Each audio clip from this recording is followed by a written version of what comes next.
Buenos días. El día de hoy nos toca discutir dentro del curso de investigación el tema de hipótesis.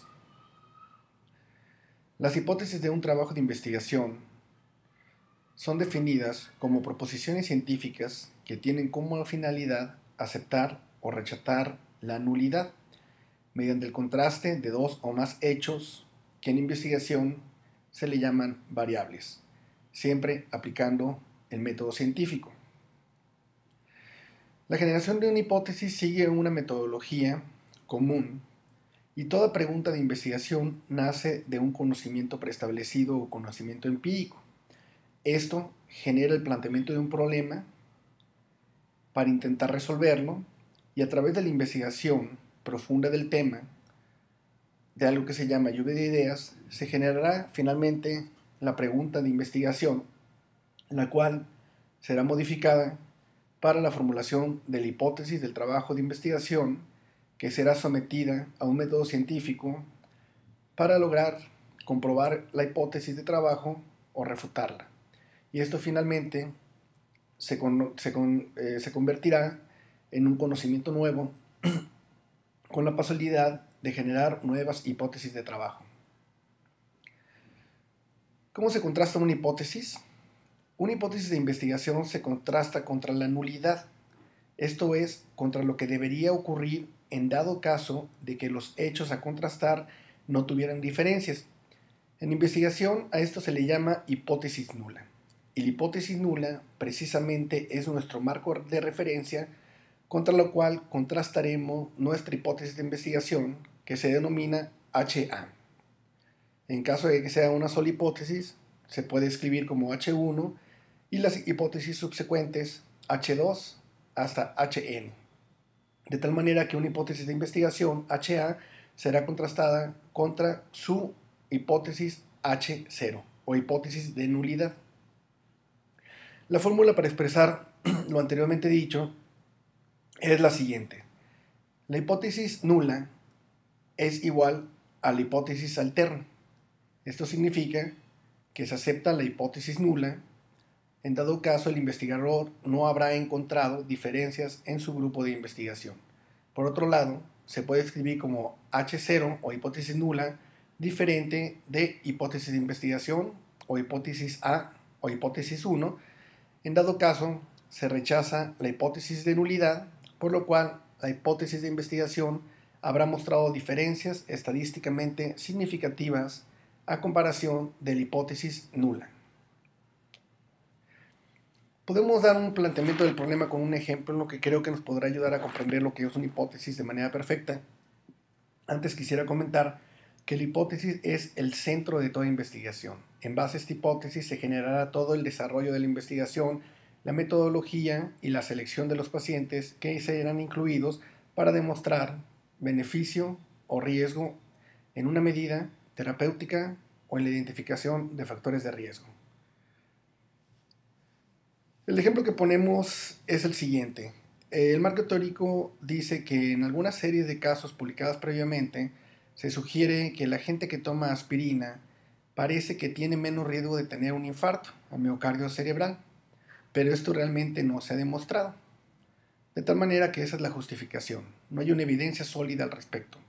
La pregunta de investigación planteará si realmente la aspirina es capaz de reducir el riesgo de infarto. Esto en interrogación y será trasladada a una sentencia o a una oración que formará la hipótesis alterna o la hipótesis de investigación. En este caso, como sigue. Los sujetos adultos que toman aspirina tendrán menos riesgo de presentar infarto cerebral a comparación de sujetos adultos que toman placebo.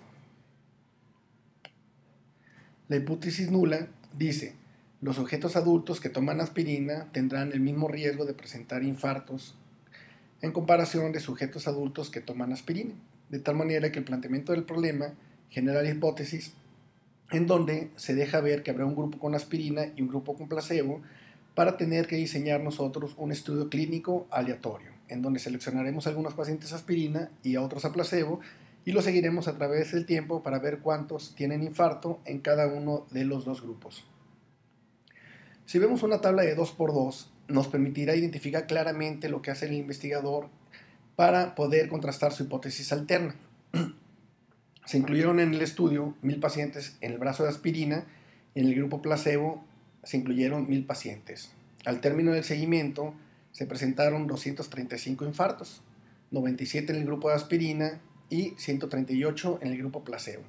Y sujetos sin infartos hubo 1765, de los cuales 903 pertenecieron al grupo de aspirina y 862 al grupo placebo. Como ustedes podrán ver, se ve una diferencia subjetiva porque parece que en el grupo de aspirina hay menos infartos que en el grupo placebo, pero esto no es contundente a no ser que exista un grupo de comparación, y ese grupo de comparación, por supuesto, es la hipótesis nula en esta serie de 2000 pacientes. La hipótesis nula se calcula de manera muy sencilla. La hipótesis nula implica que ambos grupos de aspirina y placebo tendrán la misma posibilidad de presentar infarto, de tal manera que para obtener el resultado de los infartos en el grupo de aspirina tenemos que multiplicar los marginales, y los marginales son los números totales de infartos por el número total que toma aspirina, de tal manera que si multiplicamos 235 infartos por 1000 sujetos con aspirina y los dividimos entre 2000, nos dará un total de 117.5 infartos en el grupo de aspirina.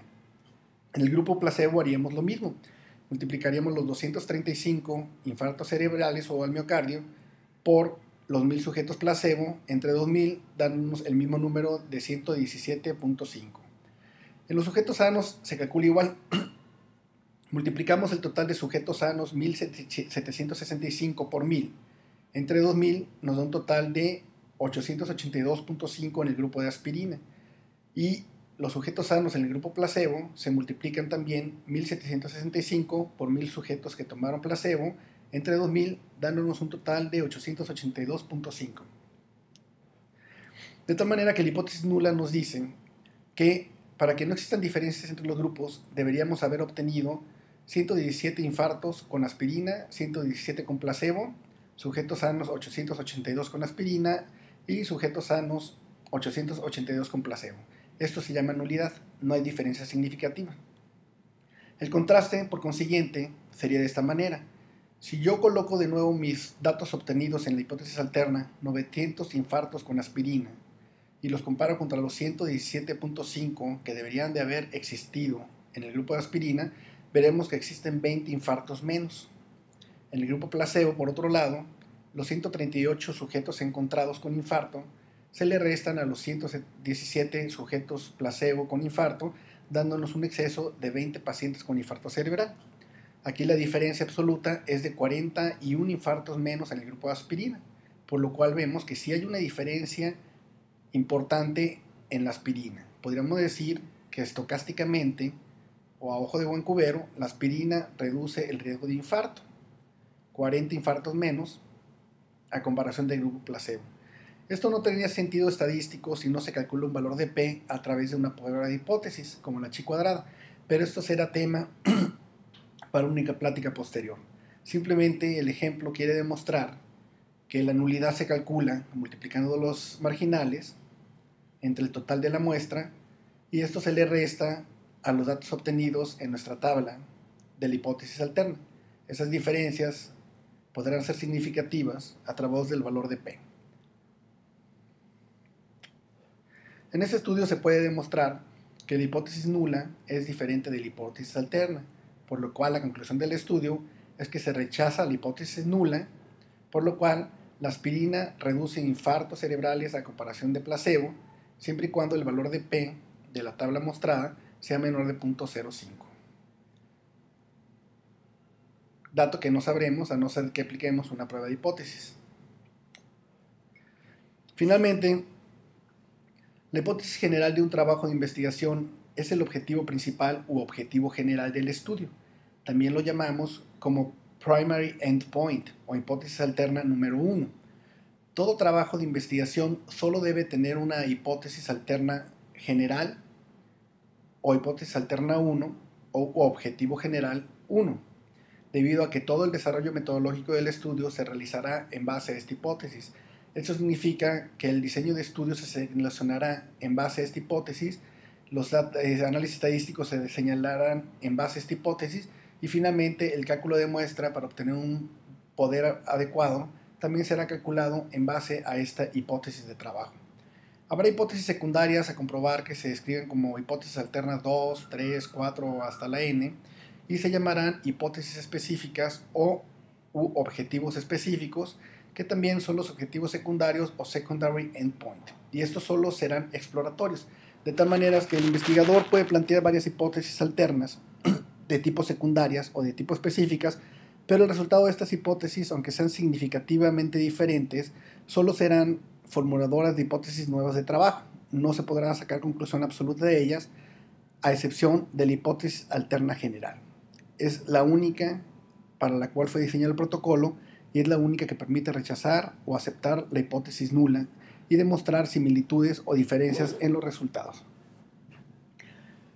Las características de toda hipótesis de trabajo son las siguientes. Tiene que estar sustentada en el marco teórico, de tal manera que la generación de la lluvia de ideas se asienta en un marco teórico que tiene que dar sostén científico adecuado para la generación de la pregunta de investigación y su transformación en la hipótesis de trabajo. Se debe escribir como enunciado o sentencia y no como pregunta. Debe ser clara y precisa para no dejar lugar a dudas del resultado y debe tener una base empírica ad hoc de tal manera que tiene que estar basada en conocimiento preestablecido previamente.